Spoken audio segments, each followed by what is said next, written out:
everyone. Welcome to the 402nd episode of the Internet of Things podcast. This is your host, Stacey Higginbotham, and your Kevin co-host. Toffel. And we have a lot to talk about on this week's show. We are coming at you a little bit later in the day because Google has added Matter support. You're going to hear a lot about that. Eve has also added Matter support. You're going to hear about that too. Plus, Z-Wave has open sourced its technology and has ported it to other chip vendors, and we'll explain why this matters, or if it even does. It's debatable.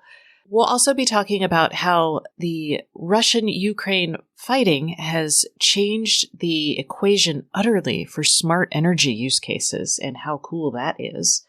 I mean, it's terrible, but anyway, we'll talk about it. And Americans do not understand their cybersecurity risk when it comes to their IoT devices. Comcast has a great report. We'll talk about what that means and what you can do. Amazon's new accessibility features are welcome. I love them. We've got really tiny sensors and some cool research projects we'll talk about. And a little cluster of chip news, including a RISC-V microcontroller and new silicon from NXP and Qualcomm that provides new functionality for the IoT. We're also going to hear from our sponsor, ARM. Yay! And our guest this week is Sean Peterson of a company called Strong Arm Technologies. And we're going to be talking about wearable health and safety devices for warehouse workers. So right now, those people are working hard to get your packages to your front door. We're going to be talking about how IoT is protecting them and what that might mean going forward. But before we get into all of this, let us hear from one of our sponsors. This week's sponsor is Silicon Labs.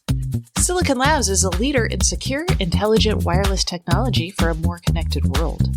Their integrated hardware and software platform, intuitive development tools, and robust support make them an ideal long-term partner in building advanced industrial, commercial, home, and life applications.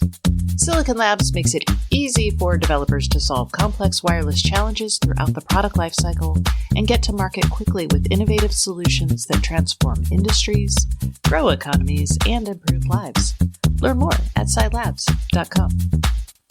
Okay, Kevin, let's talk about the big news du jour, which is really the big news of the month, the season, I don't even know. I was going to say of the last 2-ish years. 3-ish if we're really counting. I mean, I don't know if it's exactly, but it's roughly 3 years ago this month. So December 2019, all of the big smart home players, they said, hey, we need an interoperability standard. We can't sell devices like this. It's a mess. People hate us. And now, 3 years later, Google is adding Matter support. We also saw Eve add Matter support this week. So let's talk first about Google and what it means. Google has long said, they've long detailed that they're going to add this to their Nest Hub devices and some of their gear. But basically, December 15th, it goes live. That means you can update your hubs and devices and have Matter support. So what are you going to do? The Google Home speaker will get it. Google Home Mini, the Nest Mini, Nest Audio, the first and second gen Nest Hubs, and the Nest Hub Max and Nest Wi-Fi Pro. Oh, you just tested those, Kevin. Yes, I did. And I couldn't test the Matter stuff because it wasn't available yet. Well, that was also Thread stuff, but yes. So all of that goes live today. When you're hearing this. It's tomorrow when we're recording. True, but that's why we had to hold the show, because this news was worth holding it for. Yeah, we couldn't talk about it before a certain time, so we waited for the show. It also means you'll have fast pair on Android because there's bringing Matter support to Android phones. So you're going to be able to use if you have an Android phone, you will be able to use it to quickly pair any other Matter-enabled devices to your home network using Bluetooth and or a QR code. Right. Fast pair is what they came out with to speed up the whole Bluetooth pairing process just for headphones. But they have obviously expanded that or reused it to bring on Matter devices, which is great. I'm loving it. But you use Android, so you better. I'm like, I can't wait. We'll come back to Google in a second, but let's go off on our little thing. I've had Matter on my SmartThings home hub for a while, and I literally can't do anything with it because nothing else had Matter. And I was really excited about Eve getting Matter because that happened on Monday, or you could sign up for it on Monday. And I didn't have any Eve devices that had Matter. I thought I had one, but I didn't. So then I was stuck with half of the Matter equation. And meanwhile, Kevin over here, I got the other half. I have all the Eve devices with Thread support that I did sign up for the software update. And I want to caution people, if you sign up for it, which is your prerogative, once you upgrade these Eve devices to Matter support, there's no going back, just so you know. But anyway, I have the Eve devices, but until this morning, you could only use them with Samsung SmartThings. Google and Amazon support was coming soon, according to Eve earlier this week. Yeah, so it was equivalent to being the only person with a fax. Yeah. Who should I send this to? No. Well, who else has one? Fax machine. I was going to call it a fax phone. I was like, what are those called? And if you were born like, I don't know, in 2006 or 2010 and beyond, just ignore that section where we talk about outdated technology. All right. Yes. Okay. So Google is aware of the problem. They have a blog post where they're like, okay, are there Matter devices out? The answer right now is not really a lot. No, but they're coming. And what is unclear to me, and what I'm really eager to know, Amazon has also said that sometime in December, so I don't know when theirs is going to come out, they are also going to update their hubs to Matter. But they're doing a much more limited rollout. They're doing Matter over Wi-Fi first, so it's not going to focus on Thread. And they're only focusing on smart plugs and light bulbs and light switches initially. So we'll see other devices come out later this year. Google clearly is talking about Thread here. They're saying all of your Thread, the Matter devices connect to your home network over Wi-Fi or Thread. So Google's like, yeah, bring it on, Thread. This makes sense partly. Google invented Thread. In a sense, through Nest. Through Nest. Thread came about with Samsung, Silicon Labs. I think it was 2013 or 2014. But they announced Tony Fadell. It was like, look, we need a smart home wireless protocol. And he was like, let's do Thread.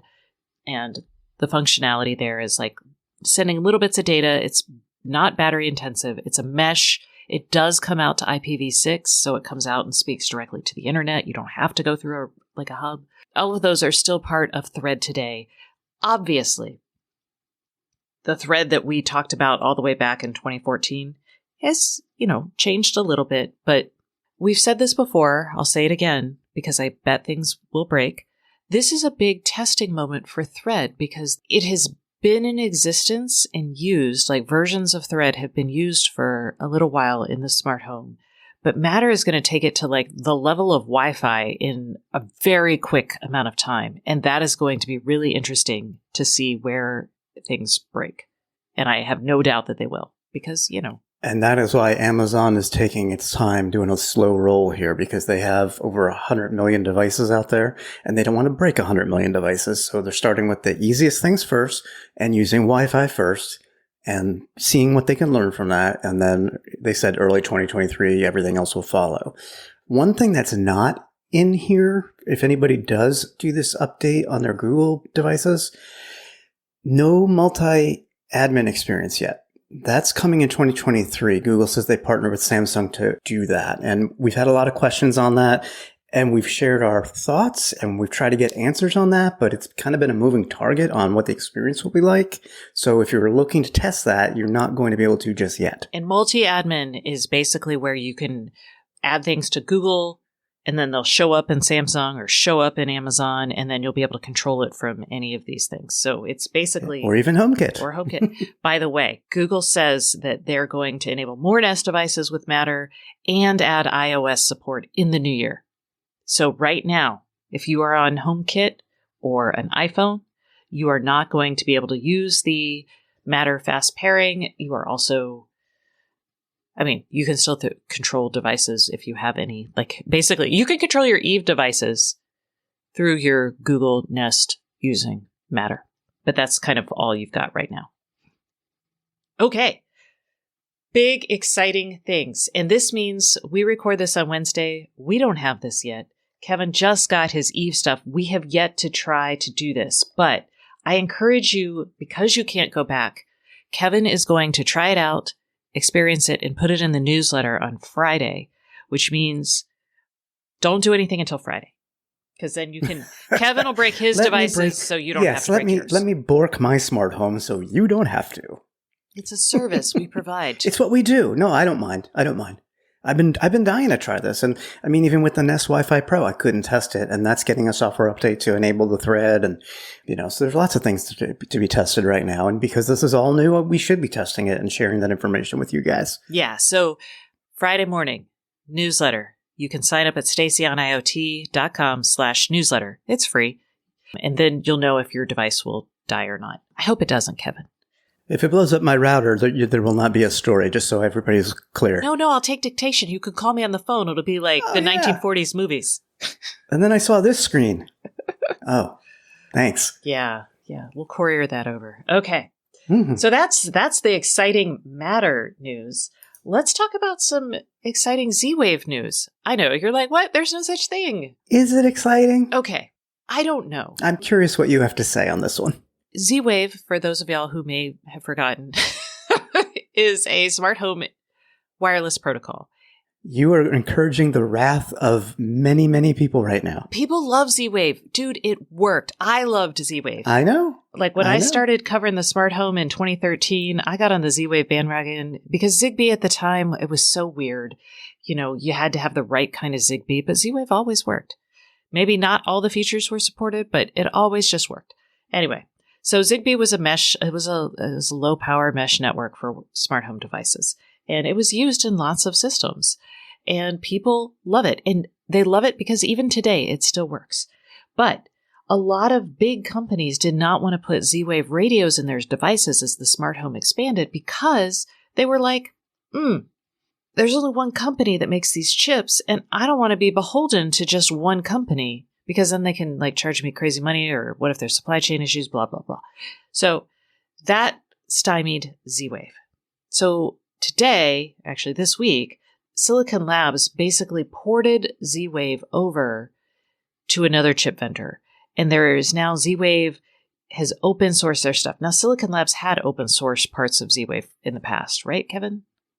That's correct. This is the culmination of at least 2 years of effort by the Z-Wave Alliance, and even before that, from when Silicon Labs purchased Sigma Designs in 2018, or bought its Z-Wave business in 2018. And then Silicon Labs was like, all right, now we have all this, because, Silicon Labs has this big IoT strategy. So they were like, now we have all the smart home radio protocols. Woo. With this news, it answers a problem that existed in 2013. I don't know if it's as relevant today. With Matter, we've obviously gone with Thread is based on the underlying Zigbee radio protocol. It's 802.15.4 is what it's called in the IEEE parlance. So those two are related. So if you're making Zigbee chips, or you have Zigbee chips in your device and enough memory, you can actually update that to Thread. So ever since Matter launched and said they were going to use those radios, Z-Wave has been feeling increasingly hobbled. What they did is they introduced something called Z-Wave Long Range. This is a low power, wider area. It competes more with LoRaWAN, I would say. So it can go up to a mile. It has a slightly different network topology. But the bottom line is you can use Z-Wave Long Range to all those gate sensors, or, I don't know, your garage door if it's far away, mailbox. Yeah. All of that can be powered with this as long as there's the compatible radio and a smart home hub. Now, I don't know if people are going to use this. It's also interesting for industrial. Everyone always tries to get into industrial because it's big money. But I actually thought that Z-Wave Long Range technology was compelling. I don't know if other people will decide they want to put that radio in there or not. But this news today, porting it to a new chip, means that you could get it anywhere, and that does open it back up. I think it could help it stay relevant. I don't think it's going to push Z-Wave to the max. No, I don't think so either. But there's a little more positive news in here for folks who are Z-Wave faithful, and for good reason. I'm not arguing about that.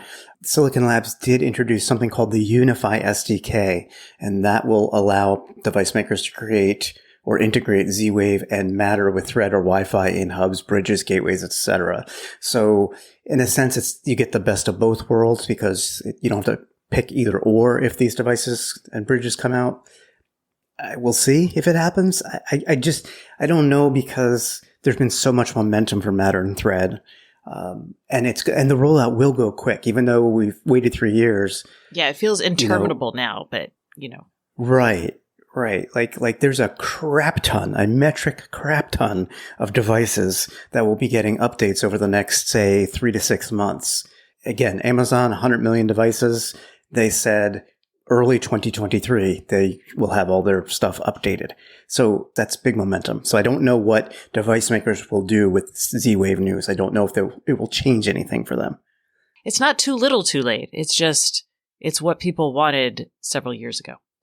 So, correct.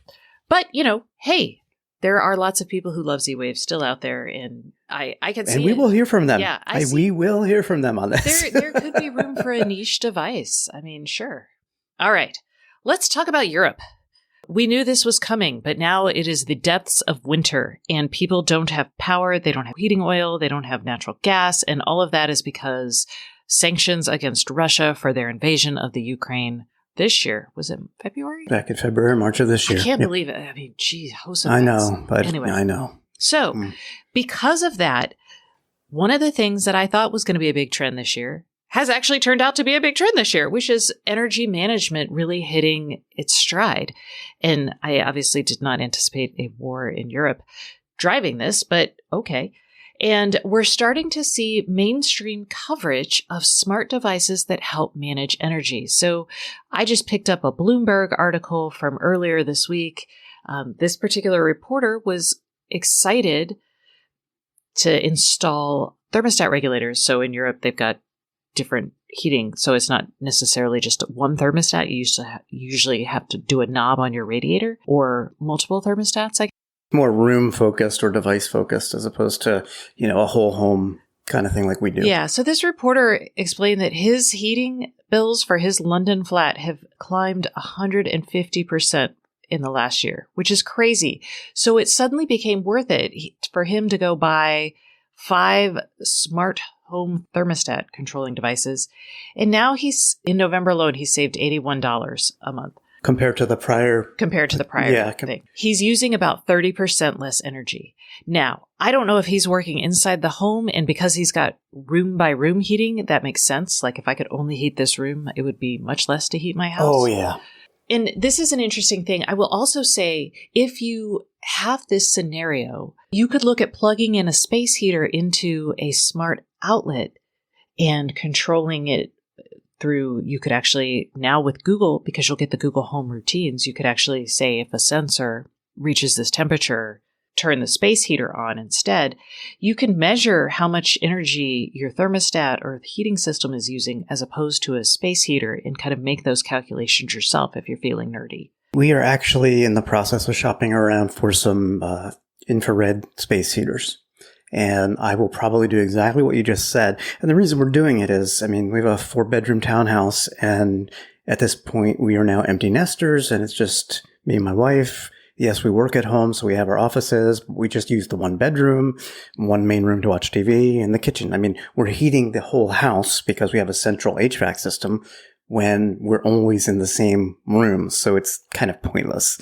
And for what it's worth, we use propane to heat our home because of where we live. And that has gone up astronomically for us per cubic foot. I think we were like $3 a cubic foot last year. Now it's at $7 and change.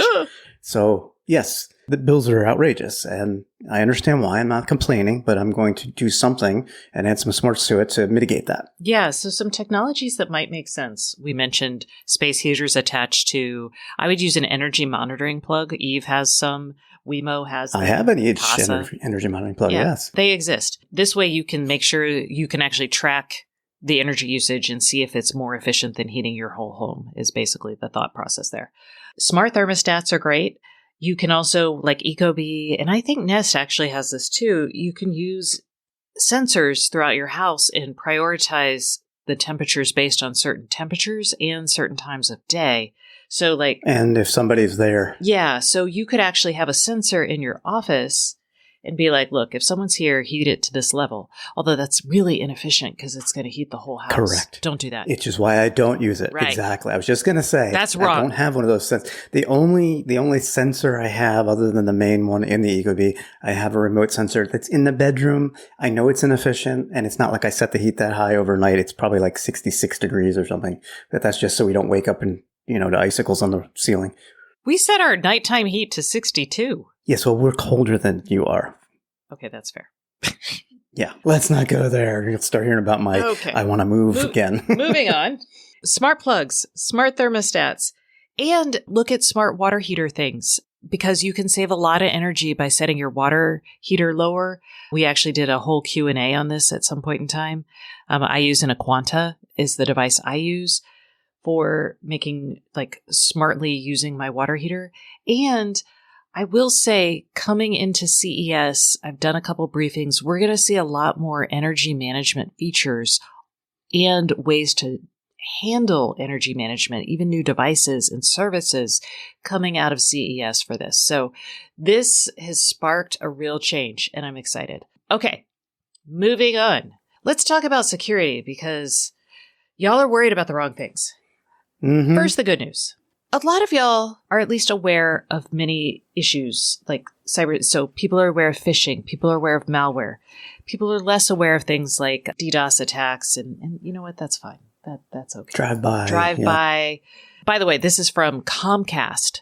Comcast did their Xfinity Cyber Health Report for 2022. And they basically took all the information that they see for their millions of subscribers, and they have quite a few. They have 22 million subscribers across the United States. They're the largest broadband provider here. So they looked at all of these people and all of the threats they see, and they were like, oh, we see a lot of threats. But what's interesting to me as an IoT reporter is y'all are super worried about the wrong things. So Comcast actually asked people what internet-connected devices they should be worried about and showed us what really was attacked. So everyone was freaked out about the right thing. Your computer and your phone. Those are the top virus, malware, cybersecurity problem points in the home. And that is proven out by the data.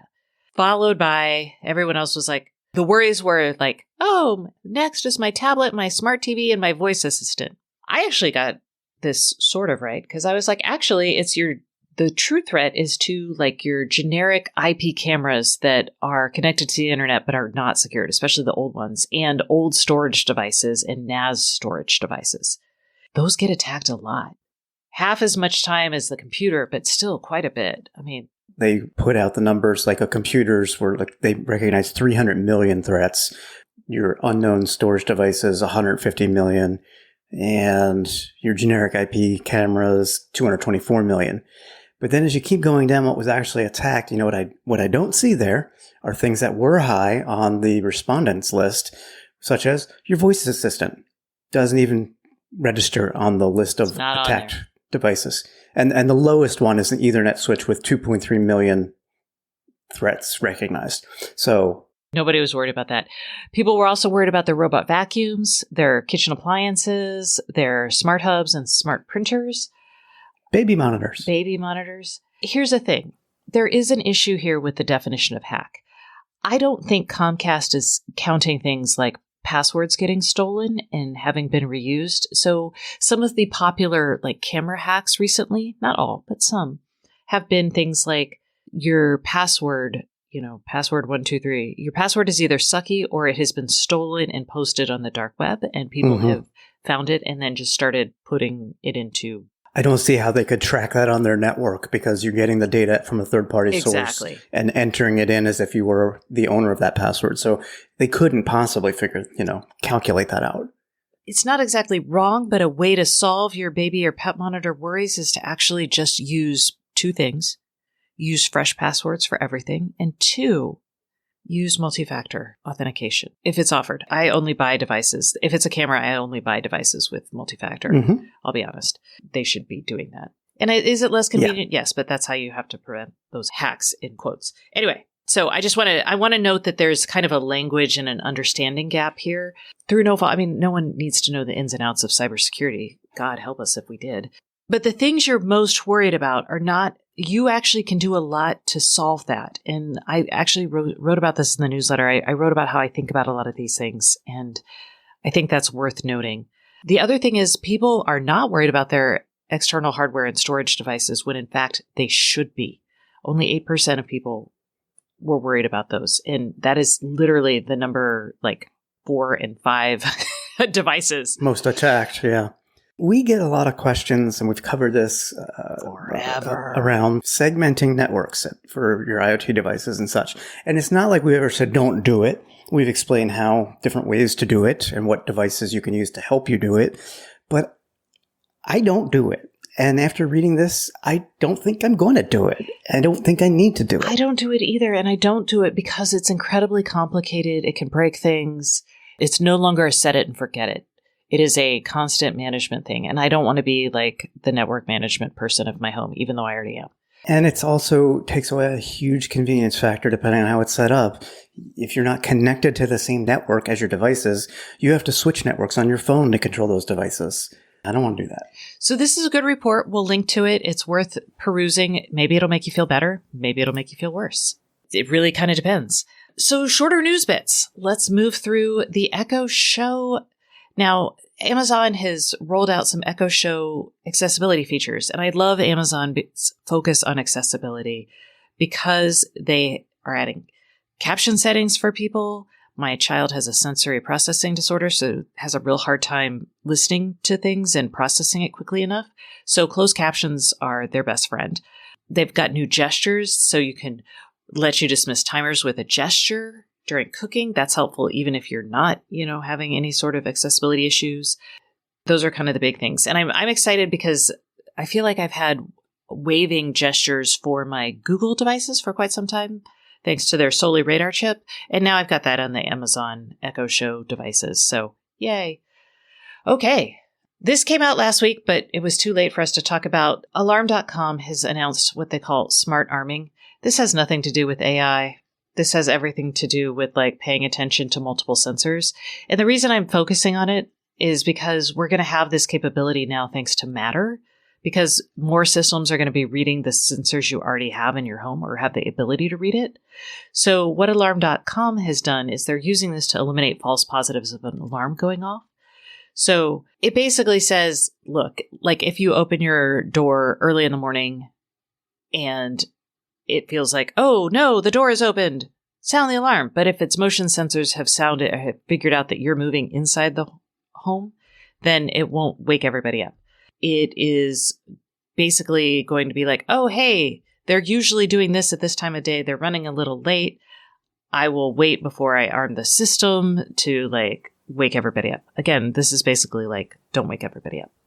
Yeah, I was going to say they're going to use window and door sensors as well for the inputs and so on. I mean, if it's hot out, you open up your window before you disarm your alarm. I mean, you certainly don't want the alarm going off. So if it knows you're in the house and you're opening it from the inside, therefore, okay, we won't sound the alarm. All right. Kevin has some really cool science news we're going to cover.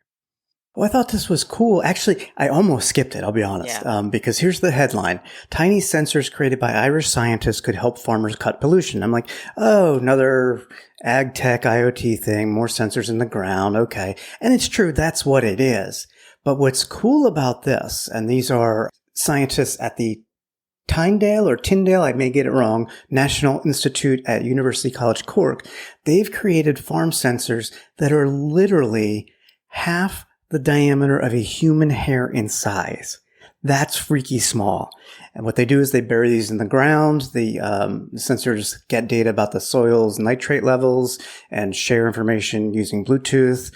And that way the farmers know, hey, I need more fertilizer or less, and less pollution from putting out fertilizer. I mean, it's the same ag tech kind of story that we've talked about with sensors, but I don't know how they got these sensors so small. I wonder if it's just the sensors that small, and then they have to put the radio. I mean, the radio. There's no Bluetooth radio that's small, so that's small, right? Yeah, but still super cool. Yeah, they have a picture of a cow, not the sensor, so I can't tell you. Well, yeah, it's like you couldn't really see it. There might be 1 million sensors in that picture, and I wouldn't know. Exactly. Well, how are they half the size of a cow hair? What is a cow hair related to human hair? I don't know. Okay. Let's talk about chips because, my gosh, I love them. All right, big news. This week was the RISC-V Summit in San Jose. And if you're like, Stacey, refresh my memory on what the heck RISC-V is, I'm happy to. So every chip, in order to program the chip and let software run on it and let it control some sort of operating system for a machine, has what's called an instruction set. Intel uses x86. That's where that x86 you might have seen comes from. ARM uses the ARM instruction set, and any company that licenses the ARM instruction set, like Qualcomm, Google, everybody, they are using the ARM instruction set. And RISC-V was invented at Berkeley in 2012 as an open source instruction set.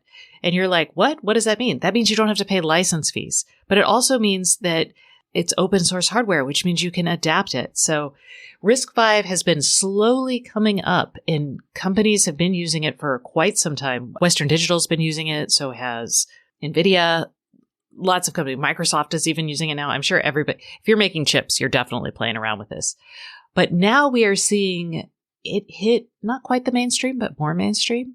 And Exmos has revealed its X-Core high-performance microcontrollers are now going to be built using RISC-V. This is a big deal. This is a microcontroller that's using RISC-V, and it's from an established microcontroller company. And microcontrollers are used in embedded jobs, like IoT-type jobs. They are very tiny compute. I mean, they're getting bigger, but they're still relatively smaller compute compared to microprocessors, which are like the chips inside your computer and smartphones. So these are RISC-V microcontrollers, which is really competitive because ARM also offers microcontrollers. And this is going to be kind of the fight for the next, I would say 5 years or so, is where are we going to see RISC-V take over what ARM's business was? And RISC-V is also going after data centers and other areas like where Intel is as well. So it's kind of, that's happening too. So I'm excited about this news because I'm excited to see RISC-V coming in more places. They're still working on making it as competitive with, having enough performance and low power. So the current X-Core architecture that Exmos makes is clocking it at 800 megahertz.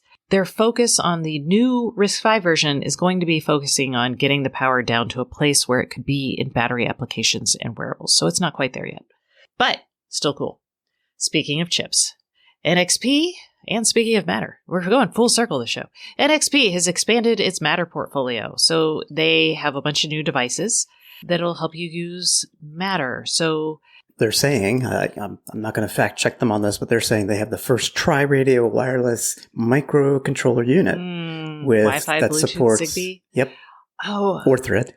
Yeah, I feel like Silicon Labs might have that. Well, yeah, I thought they had that too, to be honest. But okay, maybe they don't. Anyway, I don't. Maybe they're saying with concurrent multi-protocol support. So maybe that's different. Yeah. Using multiple radios at the same time as needed. Okay. Anyway, we'll give them that. We'll give them that. This is NXP's chips that'll go into IoT devices, and they have tri-radio. Radio integration is always great. That means someone else handles the antenna design. You don't have to deal with it. They'll take care of all the interference. It's wonderful. And what it means, too, for those of us who care about Matter is that the chip guys are ready to support Matter. They're just like, boom, bringing it on out. So this is good. Also, there will be security elements on the chip. So there's a secure element and a secure authenticator on some of these chips, and that will be key. We'll include a link if you really want all the parts numbers and all the details, because that's not what we're here for. We could be, but we're not. Qualcomm has also unveiled, this is not a Matter chip, but they have unveiled an IoT LTE modem chip. This is going to be using Cat1 connectivity. And the focus on this chip is actually connectivity plus super accurate location. So it's going to be delivering up to 10 megabits per second at ultra low power. So that's pretty good. That's like video. You could send video there. So it's for high performance jobs. You'll see this in industrial especially. And that's where the really high accuracy on the positioning is going to come in, because this is for people who are like, oh crap, I have I have hundreds of thousands of devices running around. I need to locate them and figure out where they are. And so that's what this particular modem is going to be used for. And yeah, it'll be exciting. And it's cheaper. How cheap? I don't know, because Qualcomm never gives out pricing. Okay, that concludes the news segment of the show. Now let's go to the segment of the show where we listen to you, our listeners. It's time for the Internet of Things podcast hotline. And if you would like to call us and ask us your questions, we could answer it on the show. And you can reach us at 512-623-7424. You could also call us and just say, hey, I think you're doing a great job. Or you can call us and say, hey, I'd like to win December's prize, which is a Flick hub and some buttons, because at the end of the month, we will be drawing a name from all of our callers, and you will be entered to win the Flick buttons. So, yay! Again, that's 512-623-7424. And we have to thank Silicon Labs for making all this possible. They are the sponsor for the Internet of Things podcast hotline. Silicon Labs' Wi-Fi portfolio is designed specifically for the IoT, where multi-protocol, RF performance, ultra-low power consumption, and fast time to market are critical. You can learn more at Silicon Labs' low-power Wi-Fi hardware, software, tools, and dev kits at scilabs.com. And this week's voicemail is from Nebraska. It's a return caller. Let's hear it. Hi, Stacey and Kevin. Way back in episode 239, you answered my question about outdoor holiday lights that I can leave out year-round in Nebraska and customize for each of the holidays. Unfortunately, the Govee light strips I picked at that time didn't work out, and so I was just wondering if you have any new recommendations. Thank you. Well, maybe we didn't give advice. I can't I'm remember. sure we I feel did. like we did talk about it. I'm sure we did, but it could be. We did not recommend Govee hubs. Or Govee No, strips, I don't know that we would have. But regardless, this is a challenge. I mean, even where I live in Pennsylvania, it gets really, really cold. And smart lights and cold typically do not do well. And there aren't a ton of great choices. And those that are out there aren't cheap. So if you're looking for outdoor holiday lights, or I'd say colored lights, I could suggest, it's expensive, the Hue Outdoor Light Strip, which is $129.99. They sell a larger version or a longer version for even more, but boy, oh boy, that's not cheap. And even so, the operational temperature, the minimum or lowest temperature they can handle is minus 20 Celsius, which is really only minus 4 Fahrenheit. And even where I live, I mean, with wind chills, we can get under that. So it's an option. Yeah, leaving up your lights year round in that situation is tough. I was going to say twinklies, but they only work down to 14. And, you know, I've had my twinklies up year round on my tree in the front. But yes, it does get below freezing, but it doesn't get Nebraska cold. So if you can put them under, like if they're a little bit more covered, that might help. But truly, No, when you get winds, especially out in the plains, it's often windy, and those winds are cold, biting. It's tough. There's just no guarantees on any of these products in that kind of environment because they're just not made to do that. Yeah. So I'm sorry to tell you this, but you could try the Philips Hue light strips. They also have the new Festia lights. They're sold out for this year, but they'll offer them again next year is the assumption, or maybe going into next year. And I would also say to you, I leave mine up year round, and I now do lights for like all the holidays, and it's tremendously fun. So I encourage you to do that, especially if you want to do something big like wrap a tree. Just do it once, man.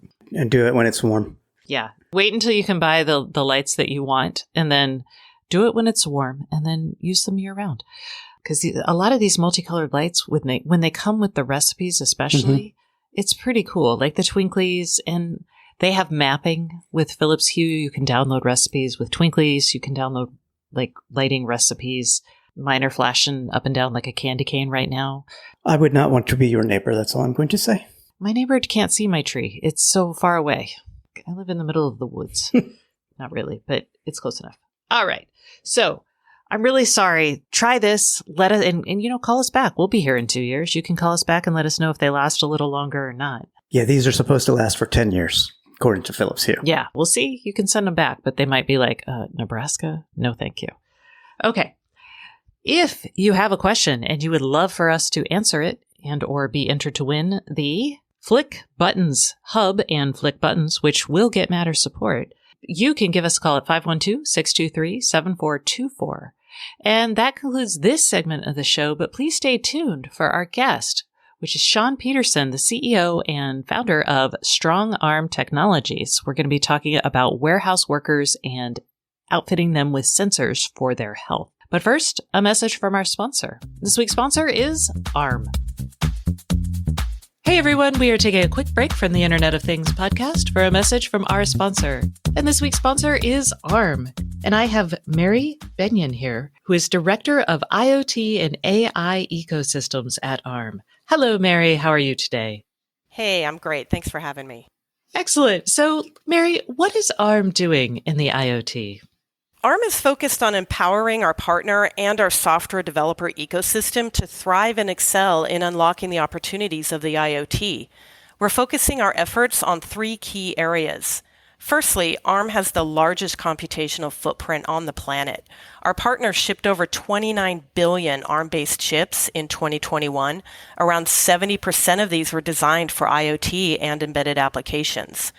This computational footprint is rapidly evolving to match the AI workloads of tomorrow. Secondly, we believe innovative software development is key to the next phase of IoT. So we're focused on enabling developers through offerings like Arm Virtual Hardware. And finally, we're committed to the standardization initiatives driving the advancement of the IoT. And let's talk about AI on the edge. What are some benefits of AI on the edge? Well, AI on the edge is more secure. It enables devices to run efficiently without constant network connectivity, which importantly not only addresses privacy issues, but is also cost-effective and is much more energy efficient than its cloud-based cousins. We see AI on the edge impacting many sectors already today, including smart homes and cities, industrial, healthcare, and wearables. In fact, I've got my wearable on right now, looking at my heart rate, and I'm clocking it at a cool 70 BPM. Excellent. And how does Arm work with its partners to nurture and grow the AI ecosystem? Machine learning is an important part of most modern IoT use cases, and it's evolving rapidly. You can keep up to date with what's going on by working directly with our partners. Arm's AI and IoT partner programs educate the world on the latest trends and technologies. We've created these programs and channels to give people a place to start and to help connect our customers and partners working across the Arm ecosystem. Sounds great. So where can I go to find out more? To learn more about Arm's partner programs, visit arm.com/partners. Plus, if you're interested in the latest AI and IoT technology trends, register for the Arm Tech Talk series at arm.com/Tech Talks.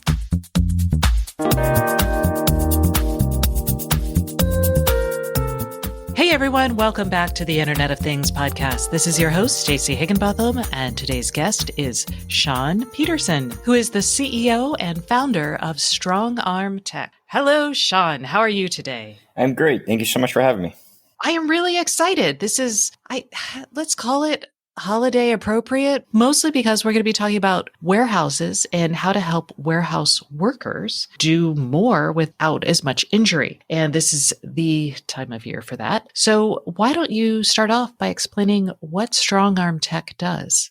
Absolutely. And you're right. It is a very timely part of the year because we are in what's called peak season, when all of those Amazon packages and gifts are getting delivered to the door by the hardworking industrial athletes that we protect. So Strong Arm Tech is a company dedicated to creating a better future for those industrial athletes by using wearable sensors and the data derived from them to eliminate injuries in the workplace and use that information to improve the overall workflows going forward. Okay. And I like this, industrial athletes, because it is really hard work. So initially, the company started out doing exoskeletons for defense work. You've also been working on real-time haptic feedback for industrial workers. So how did you find the kind of warehouse niche, and where else might we find your stuff? Well, I think the whole journey started just trying to find a way to apply human-centered design to help. How do we help protect people with better design, better technology? So for me, I grew up working my father's construction company, and I loved going to work with him every day and wanted to do that for the rest of my life, but he passed away on the job. So I went off to school to figure out how to develop products. And the first thing that I wanted to develop were these types of products, specifically to help these types of people. The first adaptation of human-centered design applied to heavy industrial work was an exoskeleton. And those exoskeletons for us were deployed in unique environments like shipyards and some military work and some depots and some heavy construction. Eventually, we found a real need inside of warehouses where they were lifting incredibly heavy things. It was at that point where we really found our stride as a business and started to scale those units, protecting as many people as we can by helping them essentially lift less with their arms, more with their legs, and fixing their posture. And the exoskeletons redistributed that load. And as we went to scale that business, we're talking to some of the largest companies in the world. So we would do a small pilot, and then we would get to a phase where the financial overview of the business, the decision makers were looking for an ROI. And the way that the industry is shaped today is that it is, in fact, very difficult to find an ROI for safety. And the reason for that is, one, injuries are hard to predict, and two, musculoskeletal injuries are cumulative. So you really have to use the methodologies that exist today, which are relatively thesis driven, and they are built in a static means in a very dynamic environment. And there's a very high level of variability. So there's no accurate way to depict how actually impactful these investments are in terms of stopping the cost of the injuries, which is what the employers are looking towards when they're making a financial decision. So we said, let's take all of the learnings from the laboratories around the world that we used and the science that we used in order to prove that the exoskeletons were viable enough to deploy and manufacture, and make those same tools accessible to the people who are deploying them on actual industrial athletes. So we took all those learnings and we built an algorithm, and then we had to build a means to deploy the algorithm. So we built a wearable, and then we deployed them side by side with the exoskeletons. And we showed a significant capability for our system to determine how risk is something that folks need to pay attention to from an operational perspective, not just because you want to protect those industrial athletes, but because it impacts the bottom line of the business. While we did that, we quickly learned that our clients really wanted that data more than anything. So we started to lean into that as a business and said, what else can we do?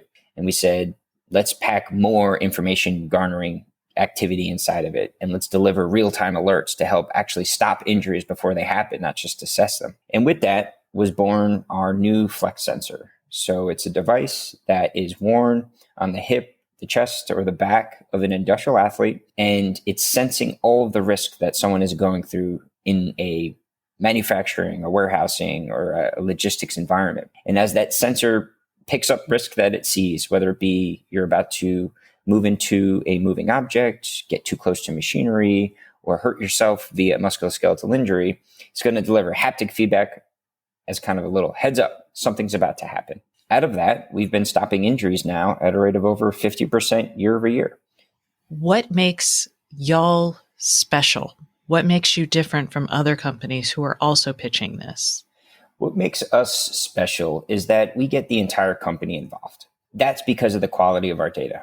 So when you deploy a solution, there are a couple others that can essentially, buzz when you're doing something that may be unsafe.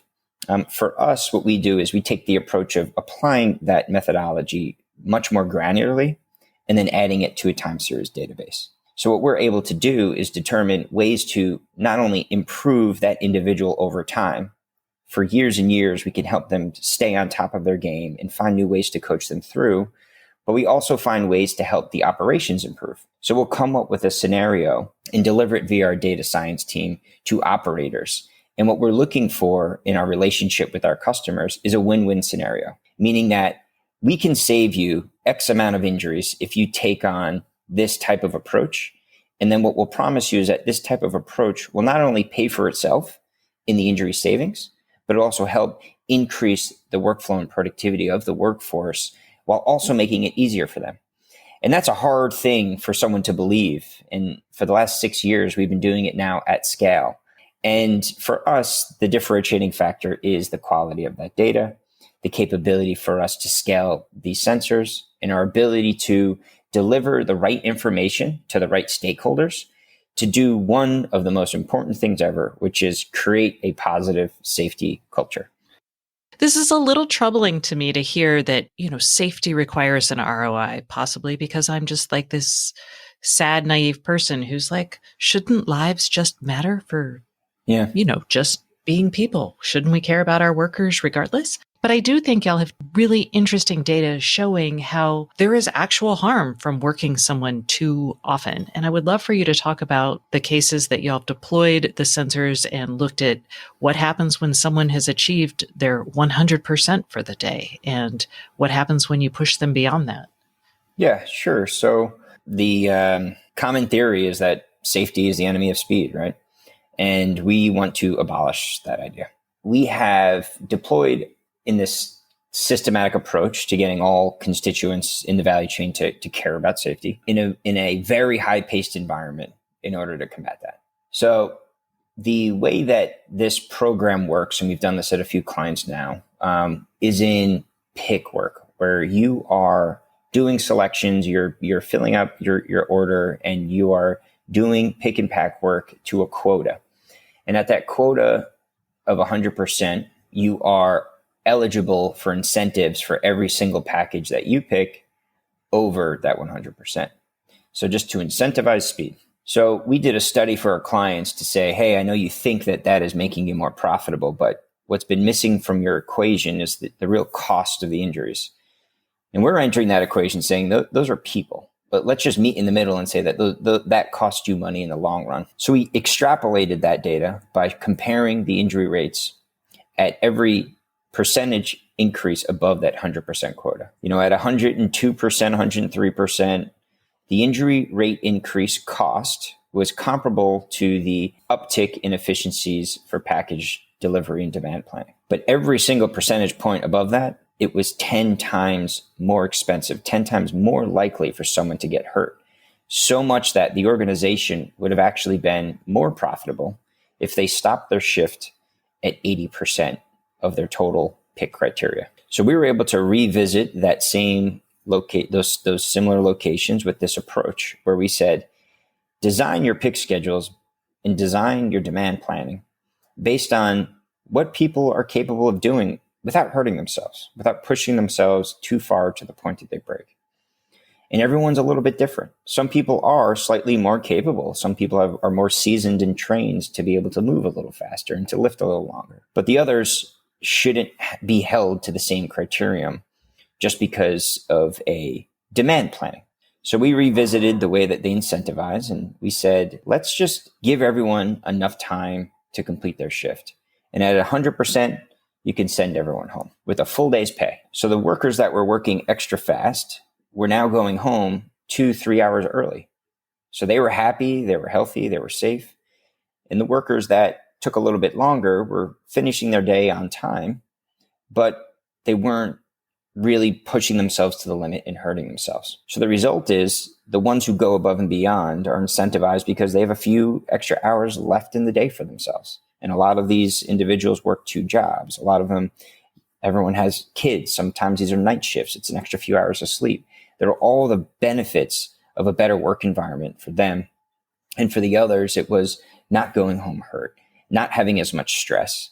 And the outcome for the organization was demands were met with greater predictability than ever before. Injury rates absolutely plummeted, and it was a net positive for that customer across the board. So it's that kind of balance that our data and our services bring to the equation to just help tell these organizations that there's a better way to look at the problem. And our data helps you find the win-win, find a way to do really well as a business, but do good as an employer and really help the industrial athletes that have been working there.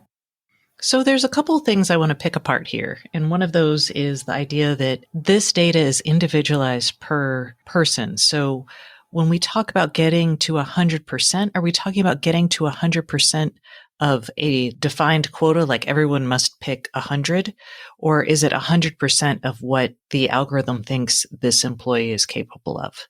No, the algorithm is not attached to that. It's simply 100% of what the demand schedule was for that warehouse. So how many units did they have to ship out the door? And then there's this idea that given this data, probably not now because it's all hands on deck right now during peak season, but given this data, you would see employers start firing people based on speed, maybe? What are the ramifications for the workforce as we get this sort of granular data on everyone's individual performance? Well, we don't track their lift rate. So we stay completely out of anything that could be moderately punitive at all. And in any locations where we find out that there is some means of combining the two, we actually anonymize the data. So a user can check in with their badge, but no one will know who that data is associated with. So the sensor is just delivering the haptic feedback, keeping the person safe from injury, and then aggregating that data in job type by time of day. So we're actually enabling the complete protection of the industrial athlete. And we have our clients sign a safety pledge, which is on our website, and it says just that. Where this data cannot be engineered for any punitive means, and we are able to redact that information if we have to. That has been a core value of ours since the day we started. And how do your clients take that? I mean, I feel like, and maybe this is a function of like capitalism, but when you present something that works, the goal is to optimize it to the point where it stops working almost, right? You want to eke out every possible benefit you can get. So I'm curious what their reaction is when given this data and how they kind of think about deploying their workforce. Well, I think that's the whole benefit of the system, is that we can tell them the whole concept here that works is that we don't want people to get hurt. And if you focus on reducing the injuries, you're going to benefit as a business overall. That's the whole thesis. So by increasingly reducing the cost of injuries, we reduce the need for them to squeeze out as much efficiency as they can on the other side of the equation in terms of the throughput. And that balance that we strike, and that's our mission, is just to help present clients constantly with data that tells them, you're doing a great job by keeping your safety very high. And look what it's doing for your operations, but also look what it's doing for your culture and your retention and your turnover rates and your predictability of your supply chain, because less people are getting hurt. Are your customers seeing benefits in retention?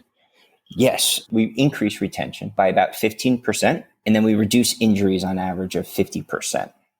That's awesome. Okay. What is the feedback from workers if you get it? And what is kind of when you're introducing this type of system, how do you communicate with the people who have to wear it what this is doing for them? With transparency. So we've got kiosks, we've got dashboards, and we've got a smart dock, all areas where an industrial athlete can interact with their data, see what their safety score has been, and then get learnings on how to improve that safety score. So think about it as little coaching tidbits. We also give the data to the managers through what we call a coaching app. And that coaching app essentially has the entire roster of the shift with their safety score history.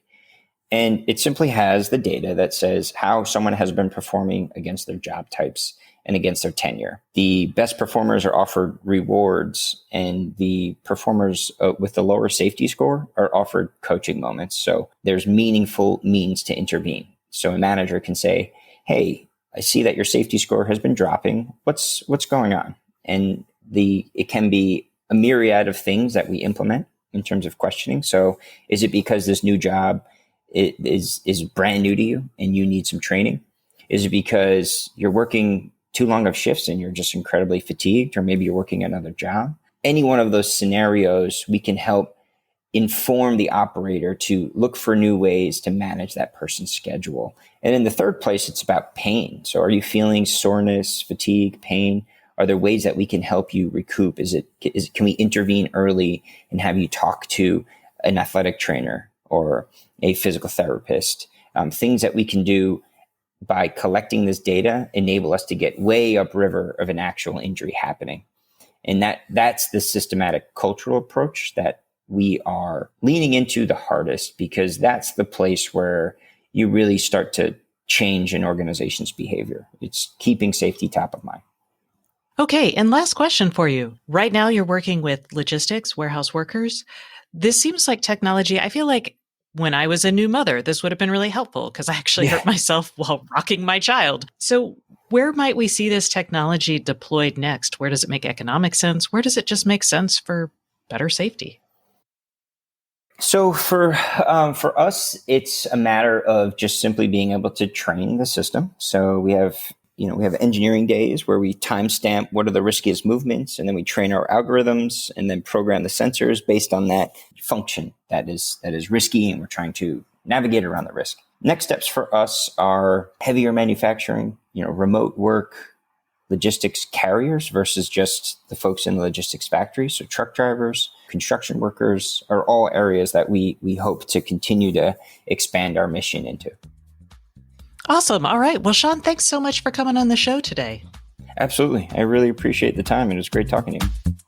And that concludes this week's episode of the Internet of Things podcast. Please join us next Thursday, and don't forget to subscribe. And if you can't get enough IoT news, I would love for you to sign up at www.stacyoniot.com for our weekly IoT newsletter, where we explain all kinds of things that we don't even get to on the show. Once again, thank you for listening, and please subscribe.